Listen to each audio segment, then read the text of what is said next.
Just breathe that energy in for a minute.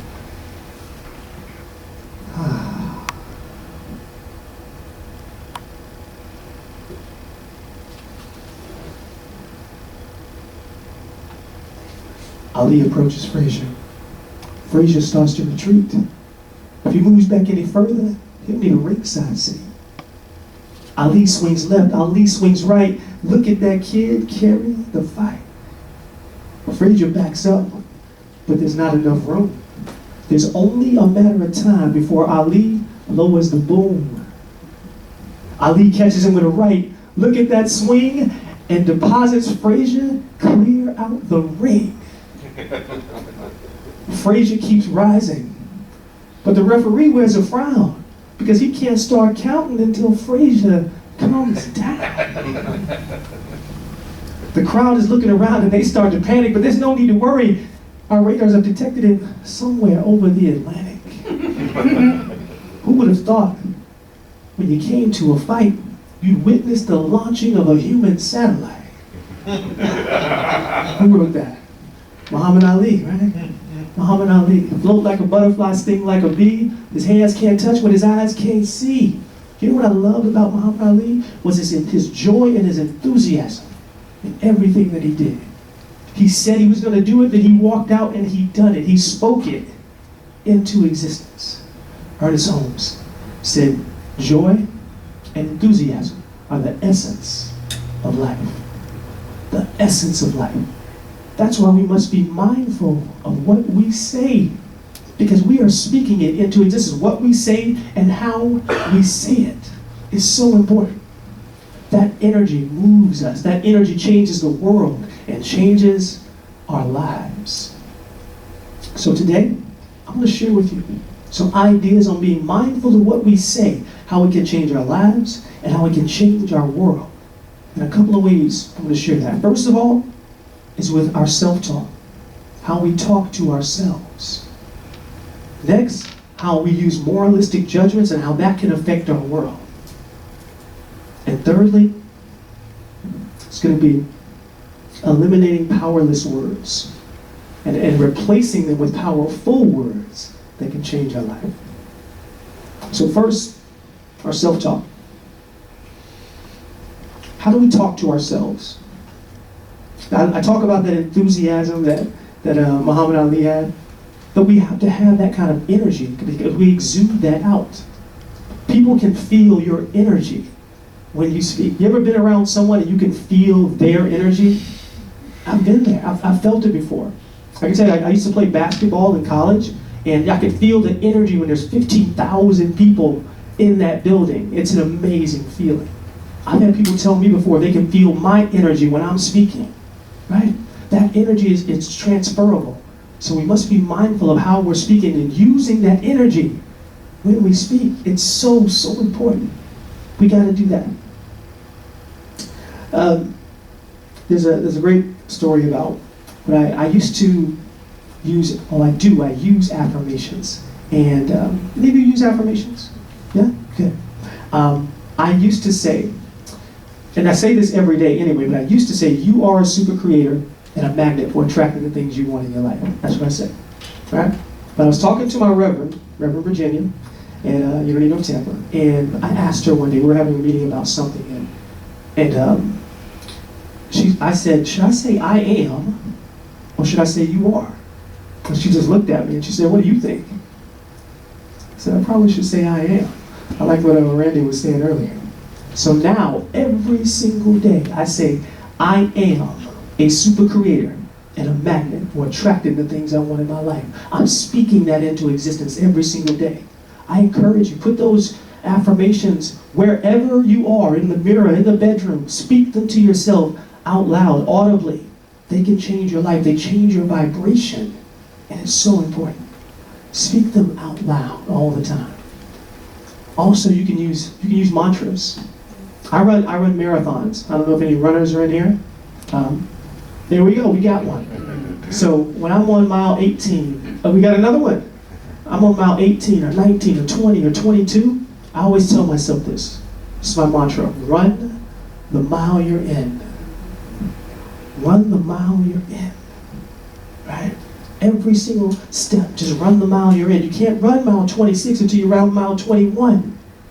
It doesn't have to be a marathon, though. What is that in your life? What is that in your life?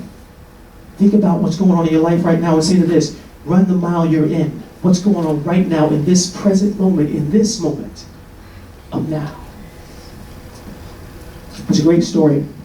Roger Bannister. Some of you may know who he is, you may not. He's the first man to run a mile in under 4 minutes. When you speak things into existence, you can make the impossible possible. Back when he was running in the 50s, they said a man cannot run, a human being cannot run a mile in under 4 minutes. The scientists said this is impossible. But Roger said, you know what? It can be done. And so he trained to do it. And he told himself in his self-talk, this can happen. So he trained to do it. And on the day of the race, the weather wasn't even that good.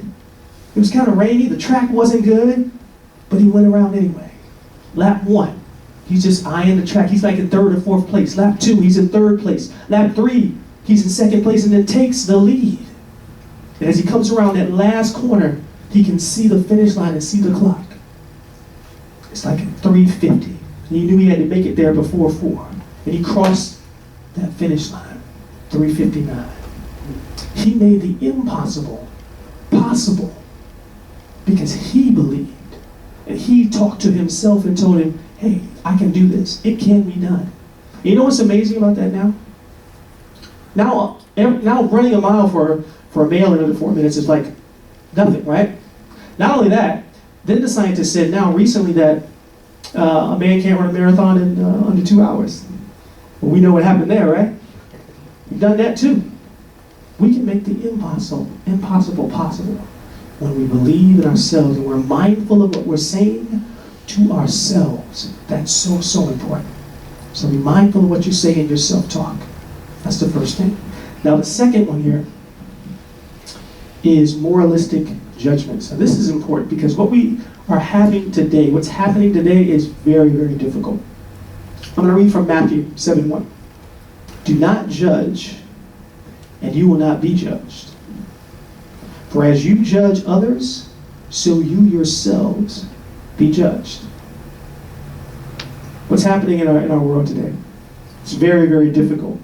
If you guys are on social media, you can see what's happening. Or if you're just having a conversation, it's very difficult to have a conversation with anyone without being judged. Right? It's difficult. I mean, you don't know what to be for. Can anybody agree with me? You don't know what you should be for anymore. Because no matter what you say, someone's going to judge what you say. I have friends that I've worked with before. And no matter what I post or they post, I'm seeing other people judge it. We're always making these moralistic judgments. Like, this person is this or that or this or that. But we have to move away from that. I'm not saying it's easy, but we've got to be able to move away from that. We must remember this. We are responsible for how we feel, how we talk, how we think, and how we act. But a lot of us don't remember that. Right? A lot of us don't remember. Some people think they're not responsible for how they feel. Do you know you're responsible for how you feel? It doesn't matter what someone else does. Newsflash. It doesn't. They can do anything they want, but how you feel is up to you. Amen? It's totally up to us. And how we act is totally up to us. It doesn't matter what happened. How we act is up to us. We must understand that. We must be able to get to that place where we're responsible, taking responsibility for our actions, our feelings, and what we say.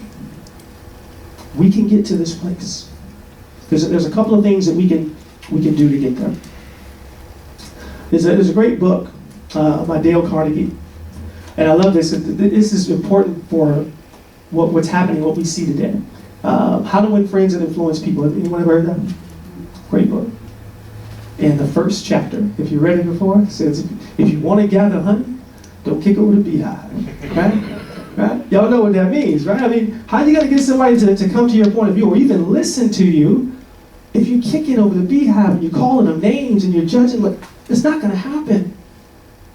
How can we change our world, our experience, especially in this time of what's going on now? There's a couple of things we can do. We can listen, first of all. Listen to understand. This is why I teach communication, and I love teaching communication because most people think of communication as speaking. But the biggest part of communication is listening. That's why God gave us 2 ears and one mouth. Right? So we can listen twice as much as we speak. Come on, somebody. Y'all know what I'm talking about, right? This is so important. Here's what happens most of the time. People are, whether they're on the internet or in real life, they're listening, but only to get ready for what they're going to say. Everybody feel me? Okay. Right? I see it all the time. I don't know about you. I sit back and watch internet arguments. Anybody do that? I do. I don't get into them. I watch them. But I can tell that people are just waiting to say what they want to say instead of truly listening to understand. How do we get to that place, though? How do we get to a place where we listen to understand? Because that's how we can be mindful of what we're saying and stop doing the moralistic judgments. We need to see each other as human beings first. There's a great movie. It's Avatar. Anybody seen that movie before? Okay, great movie. And in that movie, for some reason, we screwed something up on this planet. We went to another planet, and the aliens were there, right? And when we met with the aliens, we noticed something about them. The aliens, when they met each other, when they greeted each other, they said, "I see you. I see you." They didn't mean, "I see the color of your skin." They didn't mean, "I see the length of your hair," or the size of your eyes or your hands or whatever. They didn't mean any of that. They meant, "I see you. I see your heart. I see your soul." That's what they meant. We can learn from that. It's very similar to, in this day and age, when we say, "Namaste." The Christ in me honors the Christ in you. If we can get to that place, and we're saying, "Namaste. I see you. I see the Christ in you. I'm looking for that Christ in you," as a matter of fact, because when you look for the good, well, you'll find it. Because when you're looking for the good, well, you're looking for the God in someone. Yes? If we can get to a place where we say "Namaste" in our minds or out loud to each and every individual we meet, then we can change our world. We'll see each other as human beings first, and it can change our world. There's a great quote by Rumi. He says, "Out beyond ideas of wrongdoing and right doing, there is a field. I'll meet you there." We can all meet there. We can all meet there. We remove those moralistic judgments. We can change our lives and we can change our world. It's important. The last thing I want to share with you today, guys. This is a good one. Powerless words. Now there are tons of powerless words that some people don't even know they are. Like, "I think," "I hope," "I wish," "I'll try." It's a big one. But I think. Anybody know those are powerless words? If you don't know, there's a great commercial that you may have seen recently. There was a mom and her son or something like that getting on a roller coaster. And she asked the guy, "Hey, is this roller coaster safe?" And he said, "I think, kinda." That's a powerless word. Now, I don't know about you, but I'm not getting on that roller coaster, right? Because that's a powerful. Now, a powerful word would be, "Yes, it is safe. We do 3 checks every morning. That's powerful. That's why it's safe." But "I think," or "kinda," is a powerless word. See, we must eliminate those powerless words because we can communicate more effectively. I want to share something with you. The word "try." I love this one. That's a very powerless word. I don't know if you know this or not, but it's very powerless. If you have anything you can put in your hands, anything at all, just I want you to put it in your hands, something. We want to experiment with you guys. Now I want you to do this. I don't have anything to put in my hands. But anyway, yeah, I'll grab this water. What I want you to do is this. Listen very carefully. I got instructions for you. I want you to try to take it out of your hand. Now listen very well before you do it. I said try. I did not say do it. So try to pick that out of your hand. I want to see anybody. Everybody trying? Everybody trying, right? If you are trying, then you can't get it, can you? The reason you can't is because try is a powerless word. It simply means you're not going to do it. Yes, that's what it means. See, here's the thing. We know how powerful try is because we use it. We use it all the time. When that person says, hey, you know, are you going to come to the birthday party this weekend? What do you say? I'll try. You know why he said, you don't really want to go to that birthday party, do you? Right? You don't want to go, but you don't want to hurt their feelings. If you use a powerful word like, no, I'm not going to go, that would hurt their feelings, right? So there's a flip side to that too. If you say yes, guess what? You got to go. And you don't want to go. So you say, I'll try. It's important that we communicate effectively. We communicate, eliminate the powerless words from our communication. We communicate more effectively with each other. That can change our experience. That can change our life. That can change our world. Eliminate the word try. You know, it's great. There was a great quote that I heard by a famous person who said, you either do or do not. There is no try.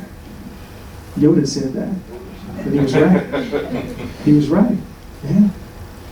So if you want to get to a place, if you want to get to that place where we can change our world, we must be mindful of what we say. We can change our experience. We can change our world if we're mindful of what we say. Use your self-talk. Make sure you're getting in touch with that I am inside of you, that Christ inside of you. Be mindful of those moralistic judgments. You know, when they say that you're pointing the finger, 3 of them are pointing back at you. Yeah. Yeah. We can do that. And then eliminate those powerless words. Communicate more effectively. If you do that, it will change your life and make our world a better place. My name is T.Y. Thank you for allowing me to share this with you today. Remember, the time is always now. Allow the universe to work in your favor and be blessed. Thank you.